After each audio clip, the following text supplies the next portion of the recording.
எல்லாருக்கும் வணக்கம். நாளை ஜனவரி 26 இந்தியாவோட குடியரசு நாள். இதோடைய குடியரசு தின ஒரு முக்கியமான விஷயம் நடக்கும் இந்தியா முழுக்க. அதாவது ஜனவரி 26 குடியரசு தினத்தன்று இந்தியா முழுக்க கிராம சபை கூட்டம்னு ஒன்று நடக்கும்.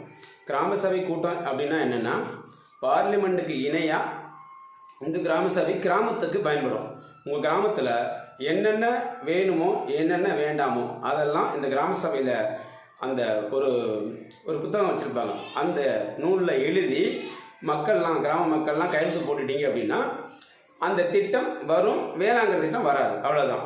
இப்போ என்ன எல்லா திட்டமும் நமக்கு தேவை தானே படும். எந்த திட்டம் வேணாம்னு அப்படின்னு நினைக்கிறீங்கன்னா, இந்த ராமநாதபுரம் மாவட்டத்தில் ஓஎன்ஜிசி நிறுவனம் மற்றும் வேதாந்தா நிறுவனம், இந்த இரண்டு நிறுவனம் சார்பாக ராமநாதபுரம் மாவட்டம் முழுக்க 250க்கு மேற்பட்ட இடங்களில் ஹைட்ரோ கார்பன் கிணறு போட்டு அந்த ஹைட்ரோ கார்பன் எரிவாயு எடுக்கிறதுக்கான அனுமதி கொடுத்துருக்கு மத்திய அரசு.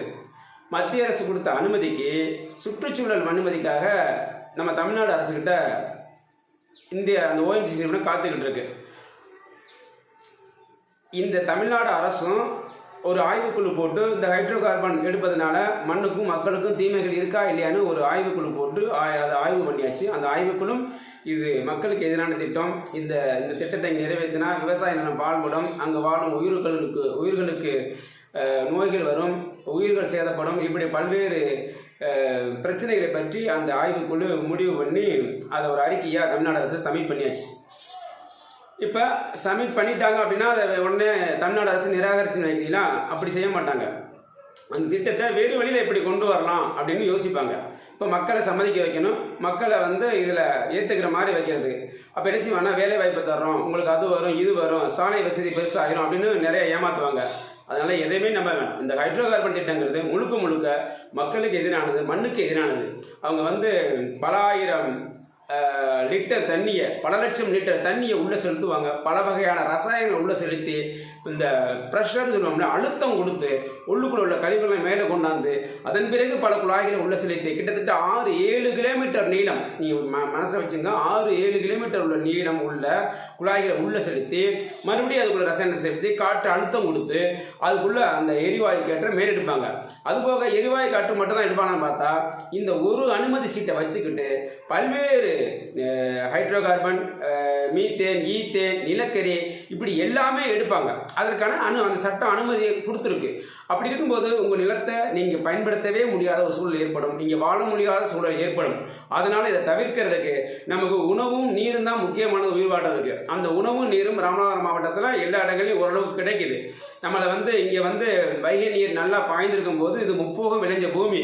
காலப்போக்கில் எந்த சூழ்ச்சினாலும் தெரியல, ஒரு சில பகுதியில் மட்டும் ஒரு 15-20% ராமநாதபுரம் மாவட்டத்திலேயே 20% உள்ள இடத்துல தான் கொஞ்சம் தண்ணீர் பாய்ச்சல் இல்லாமல் கொஞ்சம் சிரமப்படுறாங்க. மற்ற ஏரியாலாம் மிக சிறப்பாக இருக்குது. அதனால் இந்த நிலத்தை விவசாய பகுதியாக மாற்றணும், மேலே பாதுகாக்கப்பட்ட வேளாண் மண்டலமாக அறிவிக்கணும் அப்படிங்கிற கோரிக்கையோட கிராம சபை கூட்டத்தில் தீர்மானம் ஏற்றணும். எப்படின்னா, தீர்மானம் போட்டு அதுக்கு ஒன்று எண்ணு கொடுப்பாங்க. அந்த வரிசையின் பிரகாரம் கொடுத்துங்க. அந்த எண்ணை கொடுத்து ராமநாதபுரம் மாவட்டத்தையும் சிவகங்கை மாவட்டத்தையும் அறிவிக்கப்பட்ட வேளாண் மண்டலமாக மாற்ற வேண்டும் என்று ஒரு தீர்மானம்.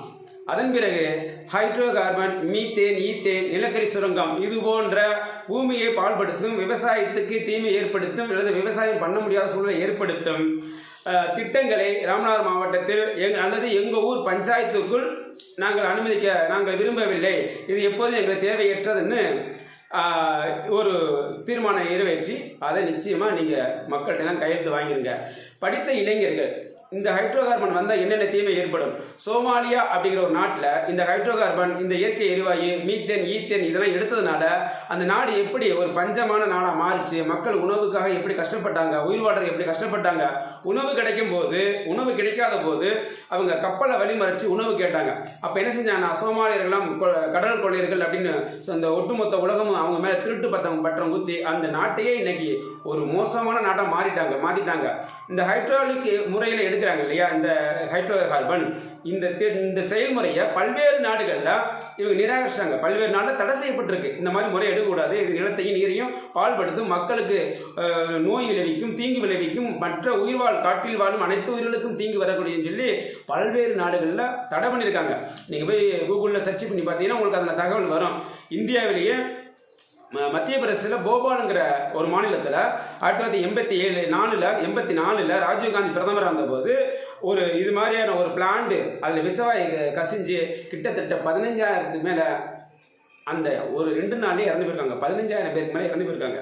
இன்னும் பல லட்சம் பேர் ஊனமாக இருக்காங்க. காது கேட்காம, கண்ணு தெரியாமல், சுயமாக இயங்காமல், மூளை செயல்படாமல், இப்படி பல்வேறு நோய்களில் தாக்கப்பட்டிருக்காங்க.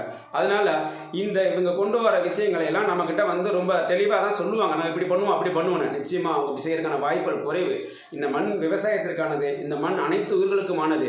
வெறுமனே அந்நிய நிறுவனங்கள் வந்து இங்கே உள்ள கனிம வளங்களை எடுத்துட்டு வெறும் சக்கையை போட்டு போயிடுவாங்க. இந்த நிலத்தில் நம்ம வாழ முடியாத சூழல் வரும், நம்மளை இடம்பெயர்ந்து போகக்கூடிய சூழல் வரும். இது சேது பூமி, இது ஆன்மீக பூமின்னு சொல்லுவாங்க. ராமநாதபுரம் மாவட்டத்தை ஆன்மீக பூமி சொல்லுவாங்க. காசிக்கு எடுத்து ராமேஸ்வரம் தான் ஆன்மீக பூமியில சிறந்ததுன்னு சொல்லுவாங்க. அதனால இந்த மண்ணையும் இந்த பூமியையும் நம்ம காப்பாற்ற வேண்டிய கடமை நம்ம ஒவ்வொருவருக்கும் இருக்கு. அதனால தயவுசெய்து நாளை நடக்கிற கிராம சபை கூட்டத்தில் அனைவரும் எங்க கிராம பஞ்சாயத்துக்கு உட்பட்ட எல்லைக்குள் எங்கள் ஹைட்ரோ கார்பனும் வேண்டாம், மற்ற எந்த இயற்கைக்கு எதிரான எந்த நாசகார திட்டத்தை நாங்கள் அனுமதிக்க மாட்டோம் அப்படின்னு சொல்லி நீங்களும் ஆய்வு பண்ணி எப்படி எழுதலாம்ங்கிறத யோசிச்சு சிறந்த முறையில் எழுதி ஒவ்வொருவரும் இந்த கிராம சபை கூட்டத்தை இந்த ஹைட்ரோ கார்பன் திட்டம் வராமல் தீர்மானங்கள் நிறைவேற்ற வேண்டும் என்று உங்களுக்கு அன்போடு கேட்டுக்கொள்கிறேன். படித்த இளைஞர்கள் இது சார்ந்து நிறைய ஆய்வுகள் தேடி எடுத்து இதை மக்களுக்கு விழிப்புணர்வாக எடுத்து செய்யணும். ஏன்னா மக்களுக்கு அறியாத மக்கள் எதை சொன்னால் ஏற்றுக்கிறாங்க. படித்த இளைஞர்கள் நீங்கள் நிறைய வந்துட்டீங்க, டிஜிட்டல் உலகம் ஆயிடுச்சு, உங்கள் கையில் அலைபேசி இருக்குது, எதை வேணாலும் நீங்கள் தேடி எடுக்க முடியும். சந்தேகத்துக்கு எங்களை மாதிரி தொடர்பு கொள்ளுங்க.